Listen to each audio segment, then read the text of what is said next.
Assalamualaikum Mbak Erna. Waalaikumsalam warahmatullahi wabarakatuh, Mbak Dian. Kenapa kok wajahnya agak-agak suntuk gimana gitu? Iya, gini loh Mbak Dian. Waktu kita diawali dengan adanya workshop yang kita bangun di SMA 2 Bandar Lampung untuk mengawali suatu pembelajaran, saya udah paham saya itu akan mengajar di kelas IPS. Kelas IPS itu Ya. adalah pembelajarannya lintas minat biologi kan? Oh begitu. Lintas minat ya, berarti bukan yang Lintas wajib minat. ya. Ya, lintas minat biologi. Kenapa saya mengambil lintas minat biologi? Sebetulnya saya tuh gregetan karena saya juga ingin menggali potensi pembelajaran biologi untuk anak IPS. Dari KD yang didapatkan untuk anak IPS dan anak IPA sebetulnya sama. Cuman saya punya keyakinan, walaupun anak IPS itu mungkin dalam tanda kutip bosan mendengarkan pembelajaran biologi tentang tumbuhan image mereka, terus tentang hewan image mereka, tetapi saya ingin meyakinkan kepada mereka pembelajaran biologi untuk anak IPS perlu. Itu sih tujuannya, penting untuk mereka walaupun mereka adalah IPS. Sebetulnya kendala ini juga untuk anak IPA mungkin juga sama sebetulnya, cuman saya ingin menggali di anak IPS dulu. Karena beberapa kendala yang saya dapat itu biasanya anak IPS itu agak ogah dan males lah ikut pembelajaran lintas minat gitu kasarnya. Dari hasil yang kemarin tuh Mbak Dian, dari hasil yang apa tuh yang tahun lalu.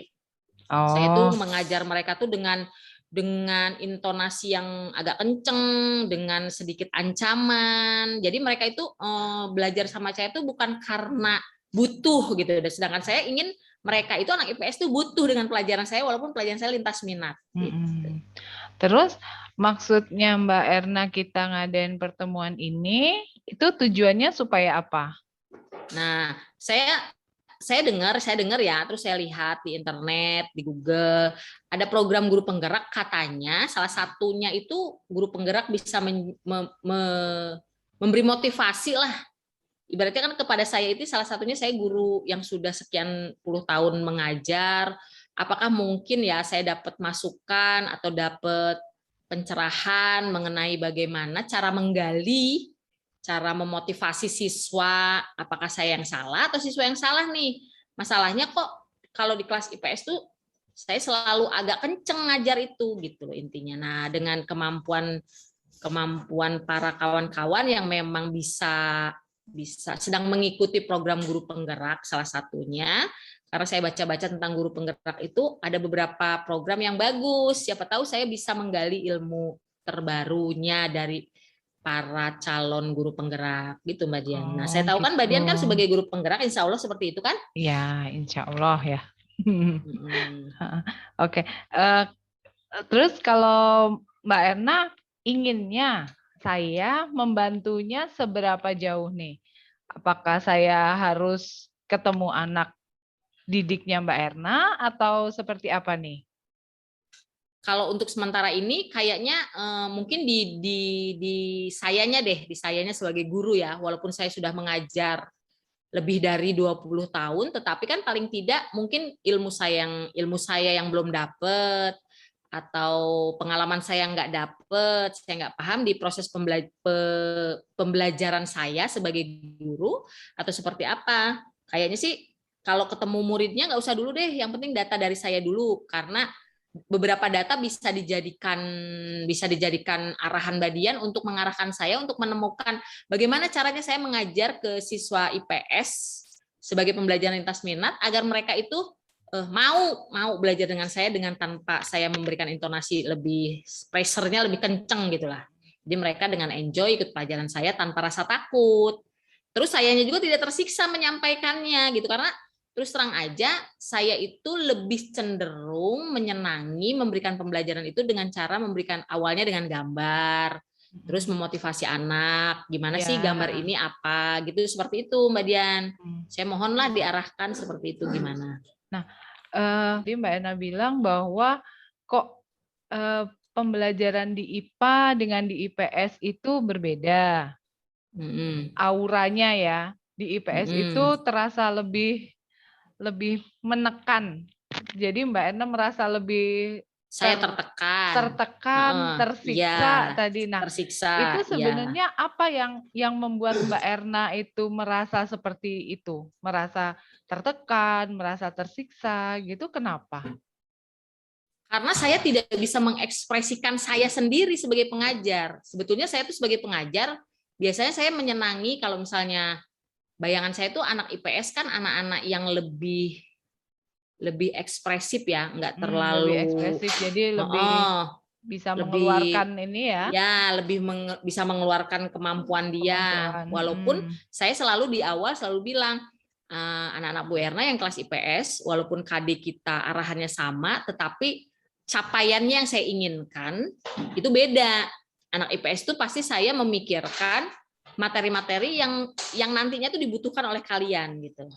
Karena saya yakin jangan anak IPS, anak IPA saja yang nantinya akan kuliah di jurusan IPS, ilmu biologinya tuh nggak banyak dipakai gitu. Makanya kadang-kadang saya kalau ngajar di kelas IPA pun, yang kelas belakang saya perhatikan kelasnya kalau terlihat respeknya itu kurang baik, saya rubah cara mengajar saya, terus saya gali di mereka, sebetulnya yang mereka butuhin apa sih gitu.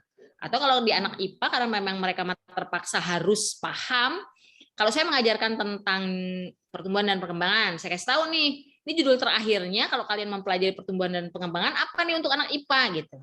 Kalau anak IPS kan saya lebih cenderung ke nanti mereka mampu menjadi seorang entrepreneur tanaman. Kalau ke anak IPS saya cenderungnya pokoknya ke ekonomi yang saya arahkan. Nah seperti itu Mbak Dian. Gimana kalau menurut Mbak Dian? Tapi aku tertekannya itu aku nggak bisa membuat apa karena ini perasaanku aja ya. Jadi anak-anak IPS itu kayaknya kalau udah ngelihat IPA, ngapain sih gitu loh. Padahal saya sudah ngasih tahu tuh, saya punya program beda dengan saya mengajar IPA gitu. Saya ingin mengajarkan lintas minat sesuai IPS gitu. Maksudnya tuh, maksud Mbak Dian paham kan? Maksudnya kan, maksud aku paham kan? Iya, berarti saya simpulkan ya, Mbak Erna merasa tersiksa karena apa yang menjadi tujuan pembelajaran Mbak Erna di kelas IPS itu sepertinya kurang diterima sama anak IPS. Kurang Karena bisa mereka masih diterima. mereka masih nganggap nih IPA nih ngapain sih gue belajar biologi gitu. Nah, padahal saya sudah menjelaskan tujuan awal. Oke, di awal sudah dijelaskan ke siswa bahwa tujuannya diberikannya biologi di kelas IPS itu bukan untuk belajar yang sama seperti IPA, tetapi lebih mengarah kepada entrepreneur, kewirausahaan ya. Kewirausahaan atau lebih mengarah ke kesehatan badannya sendiri. Jadi si anak IPS itu bisa paham loh, kalau misalnya saya begini, badan saya gimana nih hasilnya gitu. Lebih seperti itu, lebih yang umum, nggak detail. Gitu sih. Terus kalau menurut Mbak Ena sendiri, dari setelah menyampaikan kepada siswa seperti itu, tanggapan siswanya seperti apa? Awalnya sih tanggapan siswanya awalnya dia tertarik tuh Mbak Dian. Nah, tapi lama-kelamaan ya, saya perhatikan itu siswanya kalau saya perhatikan kalau di musim daring ya, di musim daring gini, saya perhatikan kalau saya tidak gemit, mereka mulai apa ya ngomongnya, mulai nakal lah gitu, mengerjakan soalnya asal-asalan. Kan walaupun mereka anak IPS, kalau soal-soalnya tetap mirip-mirip sama anak IPA kan, kalau soal-soalnya. Ya, karena KD-nya sama. Karena KD-nya sama, nggak mungkin saya gini misalnya, pertumbuhan dan perkembangan, saya ngajarin pertumbuhan dan perkembangan misalnya yang kelas 12 nih ya Mbak Dian. Terus saya mengajarkan bagaimana cara menjual sayur, kan nggak itu yang saya berikan pertanyaan, tapi tetap sama. Kalau anak IPA mungkin ditanyakan enzim atau hormon yang berperan dalam pertumbuhan dan perkembangan. Kalau anak IPS saya hanya tanya faktor apa yang mempengaruhi kok tumbuhan bisa tumbuh dengan baik. Itu kan agak ringan tuh. Kan dia bisa ngebayangin, oh itu sehari-hari kan mereka juga tahu kalau tanaman ditaruh di tempat cahaya pasti lebih bagus dengan yang tidak tempat cahaya. Kalau kita kasih pupuk atau kasih gula pasti lebih bagus daripada yang tidak dikasih pupuk atau yang dibiarkan gitu aja. Nah, itu nanti saya sih berharapnya anak IPS itu bisa mengaplikasikan, paling tidak mereka doyan nanem lah. Nah, yang saya tekankan itu pada saat pertumbuhan dan perkembangan itu tanaman yang dibutuhkan hari-hari gitu. Berarti maksudnya setelah mengetahui tentang pertumbuhan dan perkembangan itu nanti mereka bisa mengaplikasikan langsung langsung di kehidupan mereka bahwa biologi ini kepakainya ternyata kepake juga gitu di keseharian kita gitu kan, Iya, pengennya ke iya. sana. Nah, kemudian kalau tadi dikatakan bahwa soal-soalnya kan sama kayak yang anak IPA. Kalau soal-soalnya sama kayak yang anak IPA, apakah mereka juga menerima hal yang sama di kelas? Oh enggak. Kalau soal-soalnya enggak pernah sama Mbak Dian sama anak IPA. Gitu. KD-nya aja yang sama. Ya, KD-nya KD-nya yang sama, tetapi sama. soalnya berbeda. Berbeda kalau soalnya. Kalau misalnya tadi yang saya bilang, kalau anak IPA misalnya saya tanyakan tentang hormon yang berpengaruh kan berarti udah detail ya enzim Iya, seperti itu. betul. Kalau misalnya anak IPS-nya saya tanya hanya faktor yang mempengaruhi pertumbuhan. Jadi mereka tuh kalau misalnya nantinya mereka punya image untuk menjadi petani misalnya ini petani ringan aja lah. Iya. Dia bisa pakai keseharian. Dia tuh tahu nempatin tanaman tuh harus di tempat yang suhunya begini, gitu aja. Ya. Itu kasarnya aja. Kalau anak IPA kan enggak, anak IPA enggak itu yang saya tanya gitu. Gitu. Oke. Berarti si anak IPS ini selama masa pembelajarannya juga diarahkan ke arah sana. Diarahkan Cuman ke arah tidak sana. detail ya, tidak Tidak detail ya. Oke. Itu yang tadi saya bilang anak IPS itu lintas minatnya saya arahkan untuk anak IPS gitu. Iya, IPS. Nah, kemudian permasalahannya sekarang yang ada di siswa itu merasa kurang pas dengan cara yang dipakai Mbak Erna untuk mengajar. Nah, kalau misalnya kita melihat ke keseharian kita, kalau menurut Mbak Erna sendiri, itu cara ngajarnya seperti apa sih? Kan tadi Yang pas gitu ya? katanya kan Yang Mbak pas Erna kira-kira ya? enggak, Mbak Erna kan sudah menggali potensi siswa nih, sudah mengamati bahwa anak IPS ini mereka lebih apa yang lebih disukai. Nah, kemudian apakah Mbak Erna sudah memahami juga bahwa siswa itu memiliki kebutuhan? Nah, itu kali ya. Kalau misalnya apakah saya sudah mengidentifikasi siswa itu memiliki kebutuhan? Kalau dilihat dari misalnya saya pertama kali masuk ke kelas IPS ya, Mbak Dian. Ya. Kalau saya perhatikan sih mereka secara global aja ya kebutuhannya nggak semua orang. Iya. Cenderungnya sih menolak pelajaran lintas minat biologi, cenderungnya. Tapi kan kita sebagai guru tidak bisa pasrah gitu aja kan. Tidak bisa pasrah gitu aja. Terus yang saya lakukan, saya memotivasi dulu anak. Kalau misalnya untuk apa sih lintas minat biologi itu untuk apa gitu.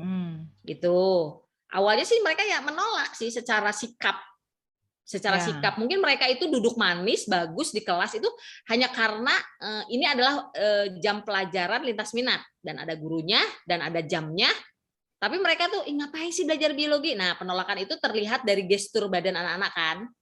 Tapi setelah saya berbicara, setelah saya memotivasi di awal, mulai mereka agak tertarik. Tapi yang terjadi selanjutnya adalah saya tidak bisa menggali potensi siswa dengan saya memikirkan kalau ini adalah anak IPS dengan gaya saya mengajar, ini saya harusnya ngajarnya nggak gini nih gitu.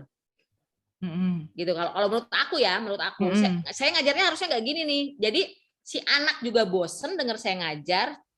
Pernah saya coba praktikum anak IPS, memang akhirnya mengajarkan praktikum ke anak IPS itu mungkin jangan di lab ya, mungkin ya itu kesalahan saya di lab.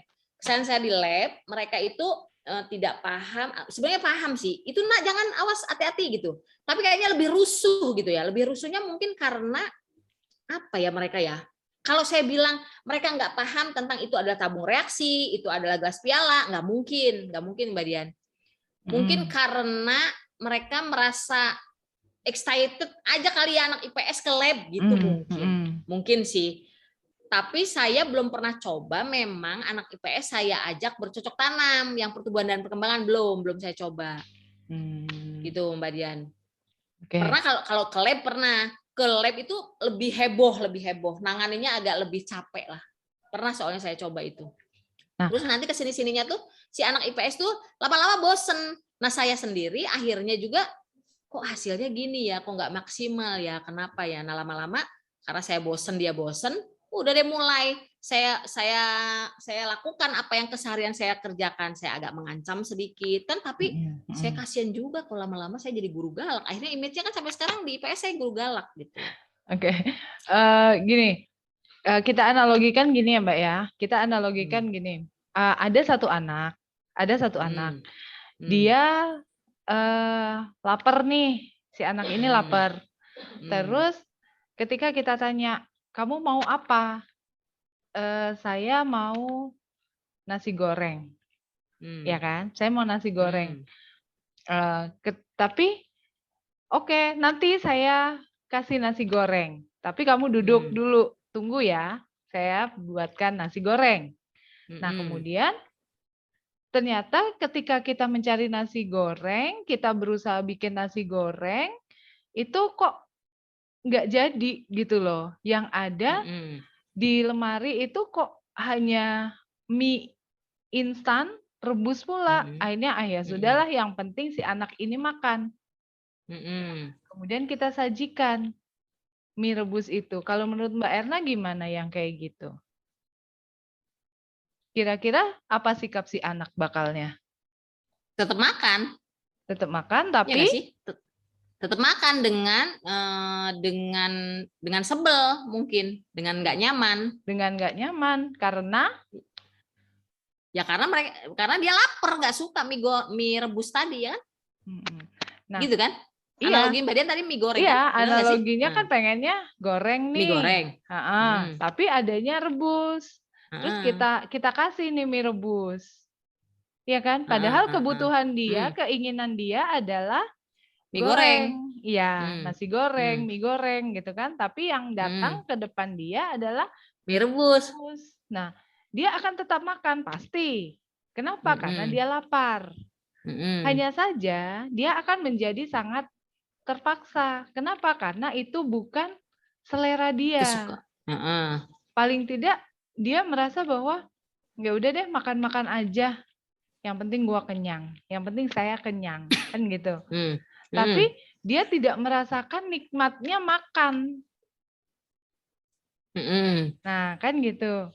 Nah, kira-kira kalau menurut Mbak Erna, ini kan ada sesuatu yang harus diubah nih. Apa yang harus kita ubah dari situ? Kalau aku sih berpikirnya ya, selama ini kulakuin gak sih ya, aku nginget-nginget ngajar di Inak IPS itu, aku sih harusnya mengubah pola mengajar aku sih, mungkin ya, supaya akunya juga nggak jenuh ngadepin anak IPS. Tapi kadang-kadang aku terpenjara dengan capaian KD, nggak sih Mbak Dian juga? Itu salah satu yang mengikat aku tuh. Akhirnya aku membalik arahnya, udahlah seperti biasa aja, biarin aja aku agak kenceng dikit gitu. Ya nggak sih? Berarti harusnya kan nggak kayak gitu kan? Harusnya nggak kayak gitu kan? Aku mengubah pola aku, tapi aku tidak memikirkan capaian KD. Benar nggak sih? Nah, kalau itu Mbak Erna sudah bisa menyadari bahwa ada yang harus diubah nih, aku harus mengubah pola ngajar aku harus mengubah cara ngajar aku, misalnya gitu tadi yang disampaikan Mbak Erna kan, sama seperti berarti saya harus mengubah mie rebus ini menjadi mie goreng. Bagaimana gitu caranya kan? Bagaimana caranya? Apakah kita kuahnya nggak perlu dimasukkan, apakah kita kasih kecap, apakah dikasih bumbu-bumbu sehingga dia menjadi sangat mirip dengan mie goreng yang sesuai kebutuhan sama si anak, kan gitu. Nah, kalau menurut Mbak Erna sendiri sekarang, apakah Mbak Erna punya tantangan, apakah punya hambatan untuk menjadikan mie rebus tadi menjadi seporsi mie goreng? Ada nggak hambatan untuk mengubah? Tadi kan Mbak Erna, ya udah saya mau mengubah gaya mengajarnya nih. Ada hambatannya nggak untuk itu? Ada sih hambatannya tuh kalau anak anak IPS tuh lebih ekspresif, itu aja sih hambatannya. Dan aku tuh nggak suka kalau terlalu hingar-bingar. Aku tidak suka dengan anak yang nurut gitu juga, saya nggak suka. Kenapa seperti itu? Karena konsep di kepala saya akan berantakan. Kalau saya menghadapi anak yang nurut, diem, akhirnya mereka sama sekali nggak ada pertanyaan. Entah itu takut, entah dia nggak ngerti, aku nggak paham. Tapi juga dengan orang yang sangat excited, terusnya hingar-bingar, saya nggak masalah sebetulnya dengan kondisi itu, cuman apa ya masalahnya ya kalau kayak gitu tuh? Nggak akan sampai maksud aku sebetulnya. Itu sih kekhawatiran ya, nggak akan sampai. Cuman aku sadar juga sih anak-anak IPS tuh lebih ekspresif kalau saya bawa keluar, saya bawa ke lab. Yang penting saya punya pola pakem yang membuat mereka kalau saya melakukan ini gini gitu kali ya, gitu ya. Jadi mereka akan kalau saya begini nih nggak boleh sama Bu Erna karena begini gitu. Mungkin itu yang belum saya sampaikan mantep kali. Nah, Barangkali ya Mbak Dian. Berarti Mbak Erna kan sudah punya rancangan nih, sudah punya rancangan bahwa oh iya, berarti harus ada yang diubah.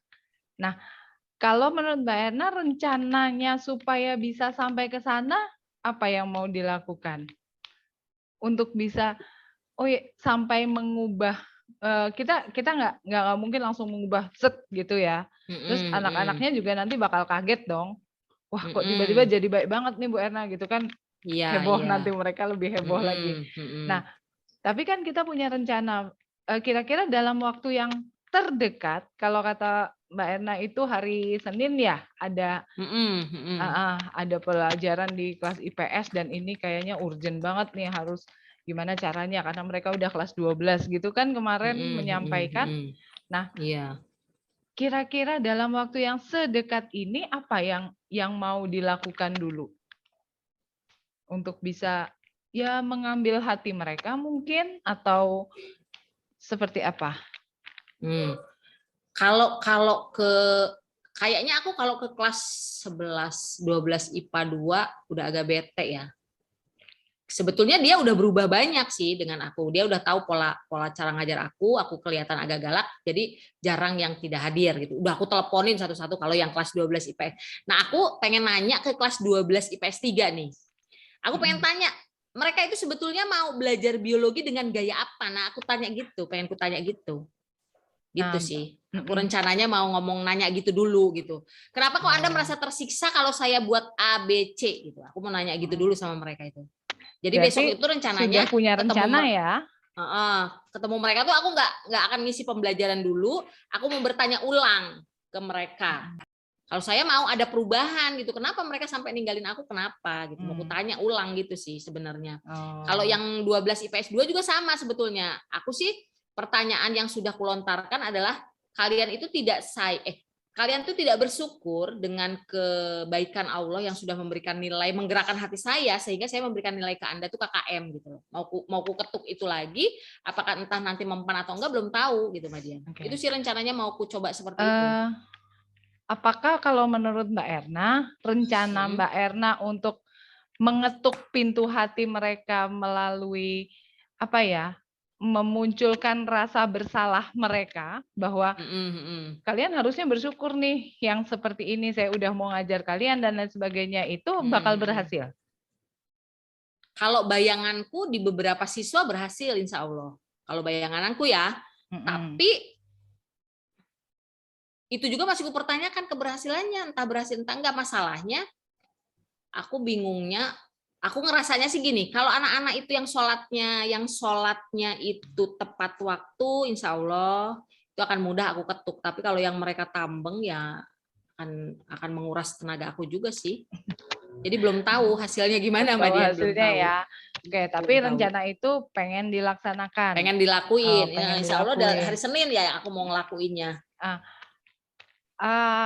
Kalau sebagai guru itu memunculkan rasa bersalah kepada siswa, mungkin ada yang berubah. Tapi apakah perubahan itu benar-benar dari hatinya, atau kalau menurut Mbak Ena nih, apakah memang hanya dalam tanda kutipnya di depan kita aja, ya udah deh kita daripada nanti dikatain lagi gitu. Kalau menurut Mbak Ena mereka akan berubah karena memang niat benar atau karena ya supaya nggak diungkit-ungkit lagi deh gitu? Kalau aku sih prediksinya selama ini aku perhatiin ya, kalau anak yang baik, tanda kutip baik itu, pokoknya anak yang punya motivasi ingin cita-cita dia itu terkabulkan, biasanya berubah.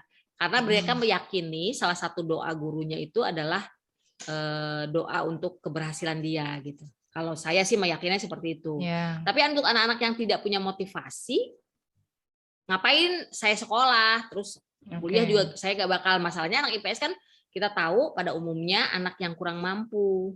Tapi saya nggak paham nih, dengan motivasi saya nanti setelah saya bertanya seperti itu, saya akan mengingatkan kalau orang tua mereka itu tidak gampang menyekolahkan di SMA 2 Bandar Lampung, walaupun orang tua mereka menyetujui dengan bayaran yang tidak sama dengan orang, tapi kan mereka dengan susah payah mencari uang itu untuk dibayarkan ke SMA 2 Bandar Lampung. Nah, yang saya ingin ketuk juga, apa tanda terima kasih mereka dengan jerih payah orang tua itu. Nah, nggak tahu nih, itu berhasil atau enggak saya belum tahu nih Mbak Dian. Untuk anak kelas 12-3. Anggaplah kita belum tahu nih bahwa itu bakal berhasil apa enggak. Nah, bagaimana kita tahu bahwa itu akan berhasil, Mbak? Maksudnya bagaimana kita tahu ya? ukuran keberhasilan. Ya? Ukurannya apa nih? Apakah kalau udah kita bilang yang seperti itu, terus menurut kita, aku sudah berhasil nih. Nah, ukuran keberhasilan menurut Mbak Erna seperti apa? Sementara ini, ukuran keberhasilan adalah mereka hadir di game meet aku tanpa aku teriak bolak-balik suruh buka kamera. Itu sih ukuran keberhasilan aku. Sepertinya itu dulu gitu lah. Nah, kalau misalnya itu menjadi ukuran keberhasilan kita, ketika mereka hadir ke game meet tanpa teriak-teriak, tanpa apa-apalah ya, mereka hadir. Nah, terus kemudian Mbak Ena mengajar dengan cara yang sama. Terus tiba-tiba mereka menghilang lagi. Apa lagi yang mau dilakukan? Gak mungkin gak aku lakuin dengan cara yang sama lah. Pasti aku mengubah strategi aku. Ya itu tadi, strategi aku bertanya dulu ke mereka. Maunya kalian tuh saya mengajarnya dengan gaya apa gitu. Selama ini kan saya mengajarkan dengan cara seperti ini. Ternyata yang saya dapatkan Anda merasa terpaksa dengan alasan sinyal nggak ada, mati lampu dan segala macam. Itu bohong, pasti bohong. Gitu sih, aku sih akan bertanya seperti itu. Oke, berarti kita mendapatkan satu cara untuk mengajak mereka berpikir, sebenarnya apa sih yang mereka inginkan, apa sih yang mereka butuhkan gitu kan?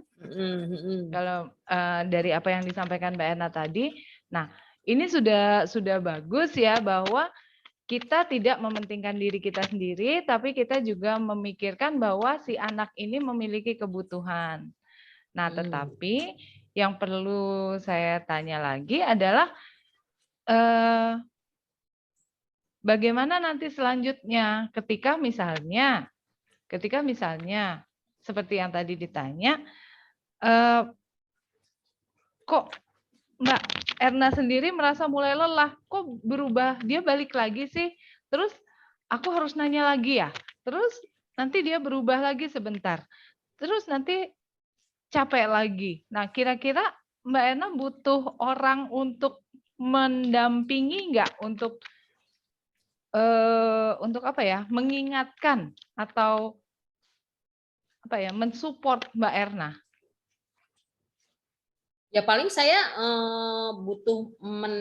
paling saya gini, akan mendiskusikan itu sama Mbak Dian deh. Kalau saya mendiskusikan, terus saya ingin mendapatkan masukan, ini Mbak Dian kayak gini udah bener nggak nih arahnya, terus gimana lagi gitu. Paling itu deh yang saya lakukan. Karena kalau misalnya mendampingi,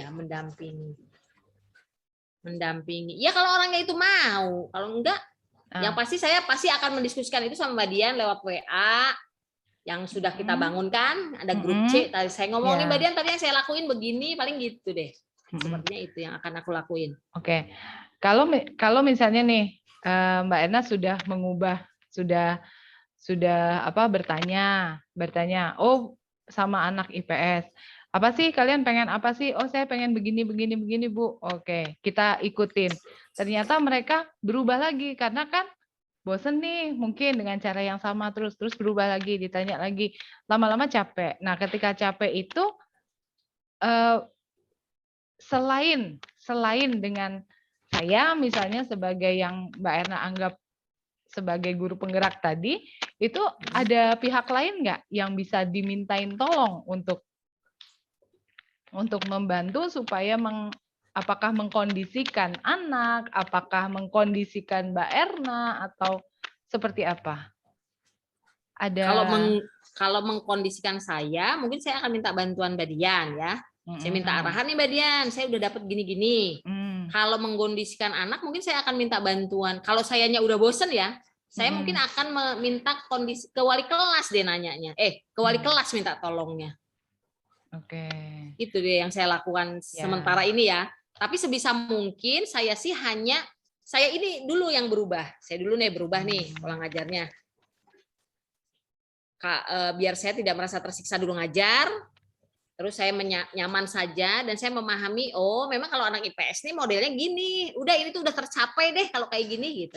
Misalnya kalau anak IPA itu 5 KD harus semua selesai, kalau anak IPA kategorinya 3 KD udah dianggap tercapai gitu. Kemudian mungkin gitu kali targetnya gitu kali ya. Jadi saya menurunkan target untuk anak IPS kali ya. Ya berarti ada 2 hal yang mau dilakukan, yaitu menanyakan kepada anak tentang kebutuhan anak. Yang kedua juga menurunkan, kalau menurunkan jumlah KD kayaknya nggak mungkin ya, karena itu ketercapaian ya.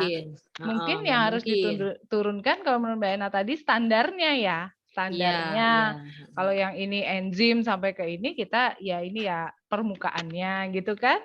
Berarti ada 2 hal yang akan dilakukan. Nah itu mungkin bisa kita segera dalam waktu dekat bisa segera kita laksanakan, kita coba dulu gitu. Jadi nanti hal pertama yang mau Mbak Ena lakukan seperti tadi yang disampaikan, menggali potensi anak dulu, mencari kebutuhannya, kemudian baru deh tadi seperti yang disampaikan Mbak Erna, mengubah cara mengajar dan mensederhanakan keinginan kita kalau dibilangnya kan gitu. Menyederhanakan ketercapaian ya. Target saya. Iya, target kita karena kita tadi Mbak Erna sudah menyadari sendiri bahwa anak IPS berbeda dengan anak IPA, gitu kan. Walaupun sebenarnya kita bisa loh menyamakan karena mereka tuh sama-sama punya potensi, hanya mungkin dari segi yang berbeda, kan gitu. Ya, seperti itu. Iya,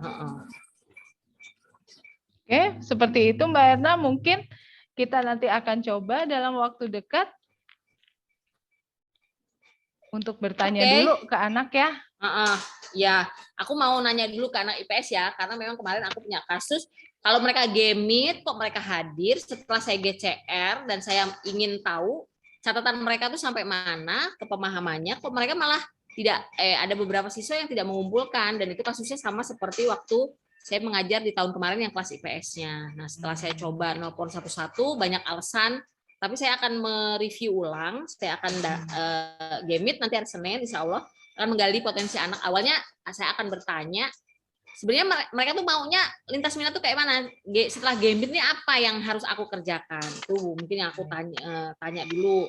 Terus udah gitu, saya akan mengubah pola mengajar saya sesuai irisan yang mereka minta, apa sih dasarnya, apa yang mereka mau. Terus saya akan menekan diri saya, menyederhanakan ke target saya untuk anak IPS. Kalau misalnya target di sini dia nggak kuat, ya turunin lagi, gitulah paling bisa juga. Sementara itu gitu ya. Baik, itu komitmen kita ya Mbak ya. Insya Allah nanti akan ada perbaikan. Mudah-mudahan nggak tersiksa lagi. Ya, Nggak ya, ya. enak tahu ngajar itu tersiksa Iya dan memang. menyiksa loh, tersiksa Nah, dan menyiksa saya loh. menyiksa kan ya, saya menyiksa Mhm, anak, ya sedangkan kan? kita tersiksa, Kita lah tersiksa ngapain gitu. karena nggak sesuai gitu, Iya. karena di sininya tuh bukan itu loh yang saya mau gitu kan. Iya, dan itu bukan kita, mungkin itu bukan Nah, Mbak Erna banget kan gitu, iya, mungkin iya. kan. Jadi lama-lama bosen udah gitu aja Iya. deh. Flat aja, akunya bosen, anak juga bete kan, jadi nggak dapet Ya, apa-apa. siap. Baik, jadi kita punya komitmen ya Mbak Erna, mungkin Oke. tujuan kita untuk coaching hari ini insya Allah tercapai bahwa Mbak Erna sudah Amin. menemukan setidaknya jalan terang untuk dilalui selanjutnya. Jadi nanti kalau ada apa-apa kita bisa mengulang lagi proses ini gitu ya. Oke, siap-siap. Paling nanti aku Oke. diskusinya lewat WA ya. Kalau Siap. misalnya Mbak Dian Boleh. membuatkan kayak gini lagi, aku lebih seneng. Oke, baik Mbak, siap. Heeh. Insya Ya. Allah. Heeh.